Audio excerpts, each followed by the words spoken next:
Anda kembali di Nusantara Economic Updates. Daya beli masyarakat di Indonesia masih menunjukkan sinyal pelemahan. Sektor retail yang selama ini menjadi tulang punggung konsumsi domestik mulai terasa terhimpit. Namun di tengah tantangan itu muncul juga peluang dan strategi baru yang diharapkan bisa mengangkat kembali geliat belanja nasional.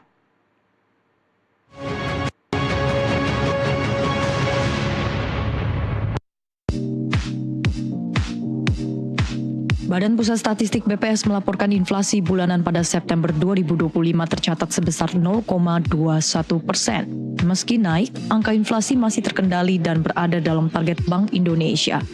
Sementara itu, daya beli masyarakat mulai menunjukkan sinyal pemulihan setelah lesu dalam beberapa bulan terakhir.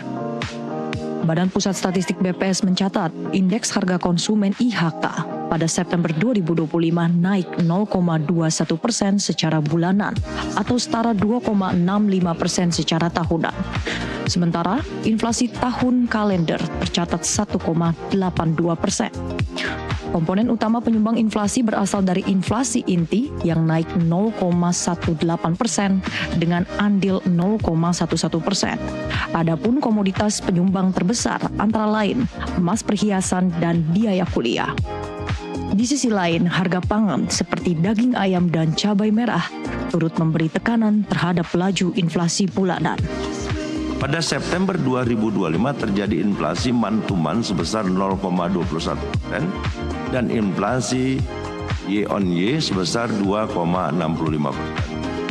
Penyumbang utama inflasi September 2025 secara month-to-month adalah kelompok makanan, minuman, dan tembakau dengan andil inflasi 0,11%.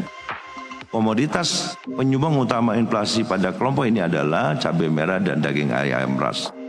Apa saja komoditas penyumbang pendorong inflasi September 2025 dan berapa andilnya? Jadi ada 5 komoditas utama yang memberikan andil inflasi secara year-on-year pada September 2025 adalah emas perhiasan, cabai merah, bawang merah, beras, dan daging ayam ras. Itu juga nanti dirilis bisa. Terus juga adalah mengenai tadi disampaikan bahwa beras mengalami deflasi. Apa penyebabnya? Penurunan harga beras dipengaruhi masa panen gadu di beberapa wilayah, sehingga pasokan gabah meningkat di beberapa wilayah. Di sisi lain, penggunaan stok gabah di penggilingan cukup banyak dari periode sebelumnya. Deputi Bidang Statistik Produksi BPSM Habibullah mengungkapkan inflasi September menjadi yang tertinggi kedua sepanjang 2025 setelah April lalu. Meski demikian, angka ini masih dalam target Bank Indonesia dan memberi ruang bagi kebijakan moneter yang tetap akomodatif. Namun, meskipun inflasi terkendali, indeks keyakinan konsumen atau IKK dilaporkan turun ke level 115 dari 117,2 pada Agustus. Survei Bank Indonesia menyebutkan penurunan ini dipengaruhi oleh melemahnya indeks kondisi ekonomi saat ini dan ekspektasi konsumen. Keyakinan konsumen menurun pada kelompok pengeluaran menengah, namun masih terjaga untuk kelas atas dan rendah. IKK untuk kelompok pengeluaran di atas 5 juta rupiah naik dari 120,9 menjadi 124,8. Sedangkan kelompok 3 juta rupiah turun cukup dalam ke level 109,1. Sementara itu, pemerintah melalui Kementerian Keuangan terus mendorong penguatan daya beli dengan menempatkan dana sebesar 200 triliun rupiah ke Himbara dan Bank Syariah. Dana tersebut diharapkan mendorong peningkatan permintaan dan penyaluran kredit di sektor real. Yang kiri atas, tren penjualan retail yang tadinya katanya lesu, ini tadinya Agustus turun, September gonjang-ganjing turun sedikit di awal bulan mungkin, tapi habis itu recover, sekarang tumbuhnya 5,8%. Ini betul angkanya ya.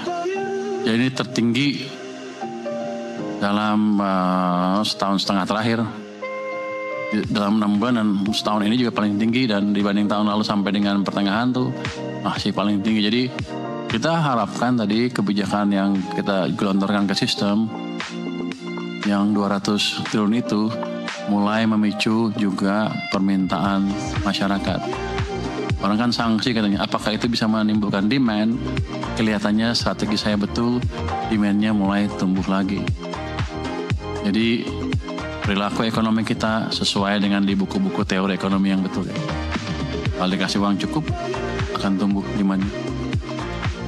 Menteri Keuangan Purbaya menilai penempatan dana tersebut mulai membuahkan hasil. Penjualan retail yang sebelumnya lesu naik 5,8%, tertinggi dalam 1,5 tahun terakhir. Proporsi pengeluaran untuk konsumsi juga meningkat hingga 75,1% dan PMI Manufaktur Indonesia masih bertahan di zona ekspansi 50,4. Kendati masih terdapat tantangan pada sektor konsumsi, pemerintah optimistis ke depan pemulihan ekonomi domestik akan semakin menguat, terutama dengan stabilitas inflasi dan penguatan daya beli yang semakin terjaga.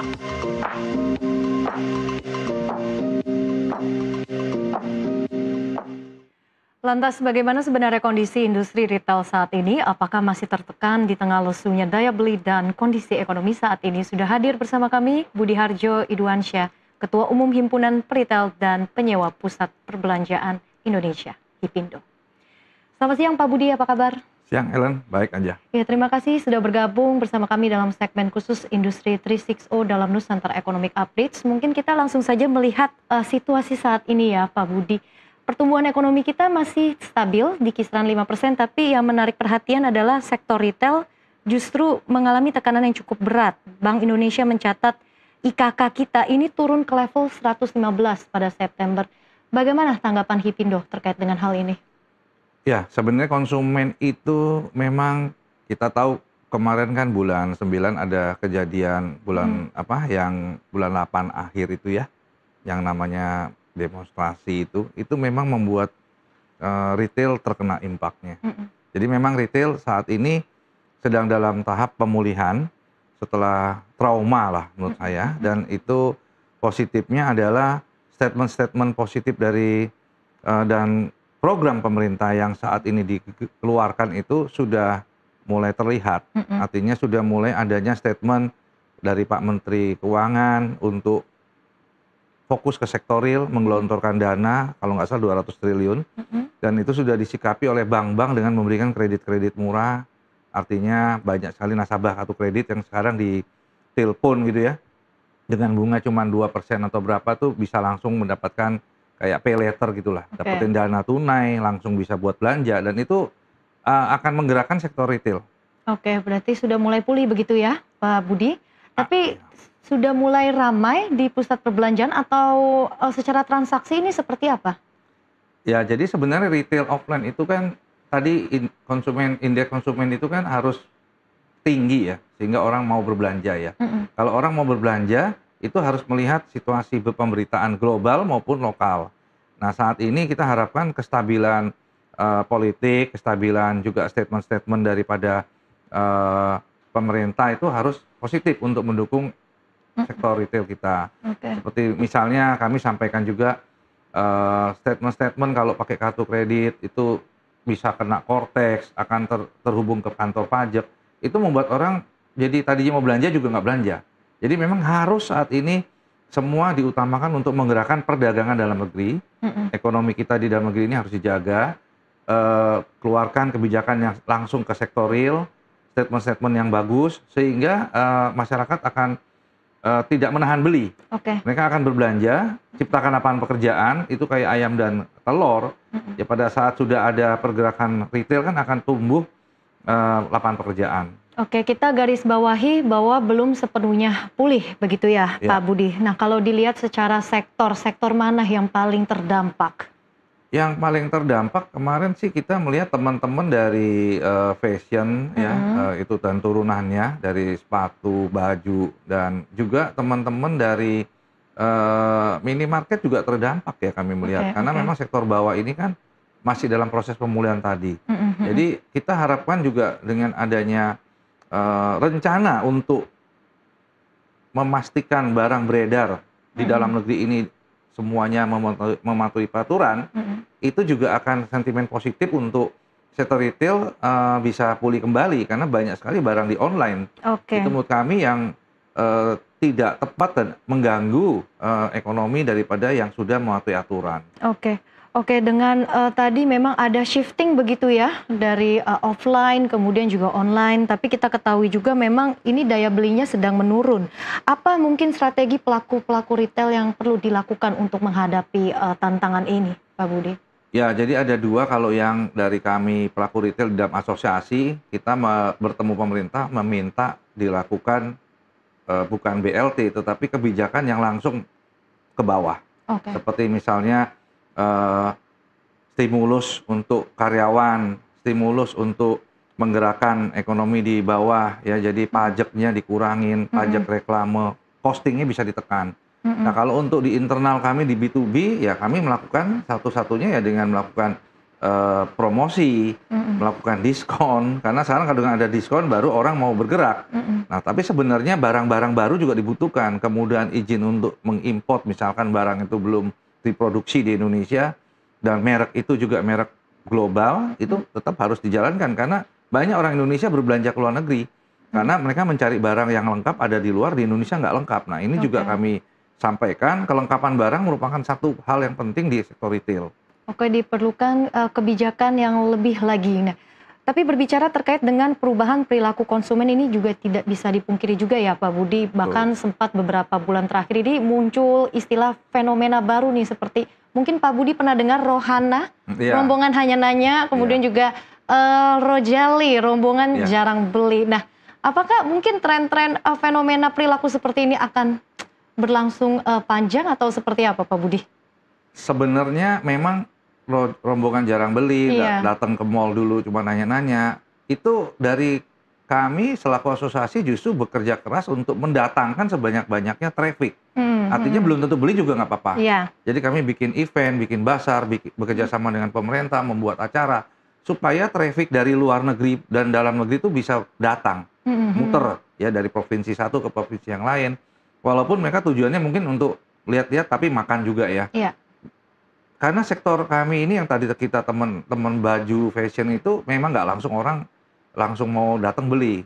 Pada waktu dia datang ke mall, dia ngelihat ya impulse buying. Jadi waktu dia ngelihat dia baru pegang dan nyaman, dia coba, dia beli. Yang penting justru sekarang jangan sampai tidak ada yang datang.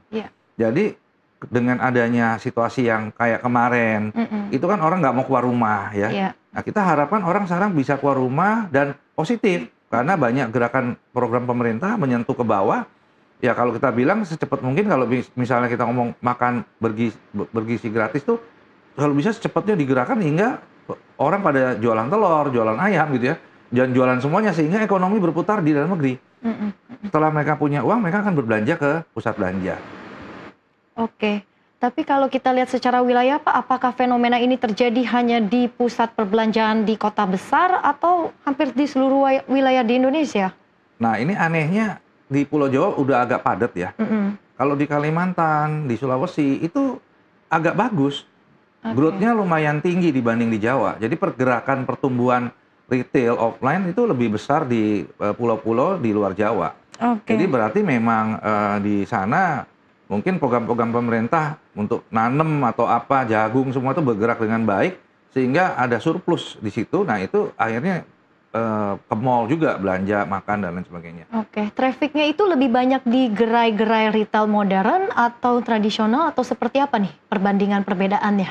Nah itu tergantung kelasnya. Jadi kalau kelas menengah di daerah di luar pulau pasti juga akan maunya ke pusat belanja yang sudah rapi. Tapi juga banyak juga kuliner, terutama itu tetap kelas menengah datang ke tradisional market ya. Artinya hampir yang penting lapangan pekerjaan ada, ekonomi bertumbuh, itu mau tradisional mau modern itu pasti rame.